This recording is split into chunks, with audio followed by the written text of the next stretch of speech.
पक्ष गेला, चिन्ह गेलं तरी म्हातारं लढलं आणि म्हाताऱ्यानं संपूर्ण महाराष्ट्राचं लक्ष स्वतःभोवती आकर्षित करून घेतलं. पावसातली सभा असो वा पायात भिंगरी बांधून संपूर्ण महाराष्ट्रात प्रचार सभा घेणं असो. आता प्रचार संपला, मतदान झालं, आता प्रतीक्षा आहे ती निकालाची. मात्र नुकत्याच आलेल्या एक्झिट पोलच्या नुसार महाराष्ट्रात म्हाताऱ्याचंच वारं आहे असं दिसतंय. तर संपूर्ण महाराष्ट्रातून तुतारीला 60 जागा मिळतील असा एक्झिट पोलनुसार सांगितलं जातंय. तर त्या कोणत्या जागा तेच आज आपण या व्हिडिओच्या माध्यमातून पाहणार आहोत. तर सुरुवात करूयात पवारांच्या बालेकिल्ल्यापासून, तो म्हणजे सातारा.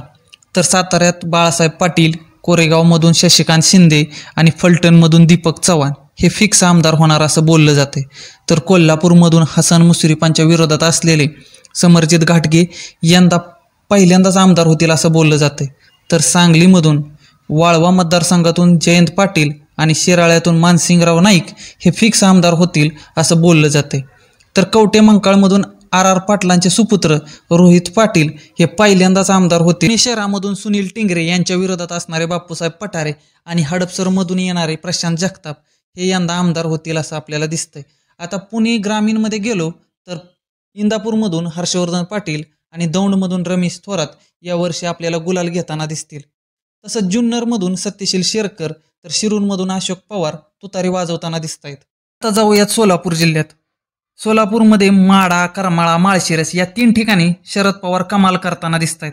या ठिकाणी अभिजित पाटील, नारायणआबा पाटील आणि उत्तम जानकर हे आमदारकीचा गुलाल आपल्याला लावतील असं बोललं जाते. आता जाऊयात अहिल्यानगरमध्ये. अहिल्यानगरमध्ये सुद्धा तुतारी जोरात वाजताना दिसते.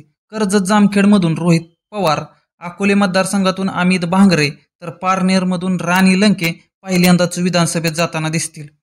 आता मराठवाड्यातून शरद पवार गटाचे उमेदवार असलेले राहुल मोटे हे विद्यमान आमदार तानाजी सावंत यांना पराभवाची धूळ चारतील असं बोललं जाते. बीडमधून शरद पवारांची तुतारी जोरात वाजेल असं बोललं जाते. यामध्ये संदीप क्षीरसागर आणि धनंजय मुंडे यांच्या विरोधात असलेले राजसाहेब देशमुख जायंट किलर ठरतील. तर केज मतदारसंघातून पृथ्वीराज साठे हे विजयी होतील असं बोललं जाते. आता जाऊयात आपण जालना जिल्ह्यात. ज्या ठिकाणी मराठा आरक्षणाचा मुद्दा जास्त तापला त्या ठिकाणी शरद पवार गटाला 3 जागा मिळतील असं बोललं जाते.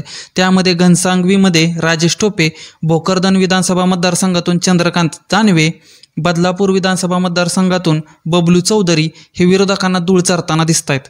तर जळगावमधून सुद्धा शरद पवार गटाकडून उमेदवार असलेले गुलाबराव देवकर हे गुलाबराव पाटलांचा यंदा पराभव करून पुन्हा एकदा विधानसभेत जातील असं बोललं जाते. मुक्ताईनगरमधून रोहिणी खडसे आरामात आमदार होत आहेत. आता जाऊयात आपण नाशिक जिल्ह्यात. तर नाशिक जिल्ह्यातही शरद पवारांचीच हवा असल्याचं दिसतंय.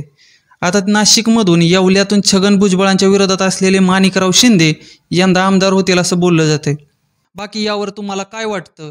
शरद पवारांची राष्ट्रवादी किती जागांवर आपली तुतारी वाजवेल आणि कुठे कुठे शरद पवारांचं चांगभलं होईल हे आम्हाला कमेंट बॉक्समध्ये नक्की कळवा आणि आपल्या चॅनलला सबस्क्राईब केलं नसेल तर सबस्क्राईब करा.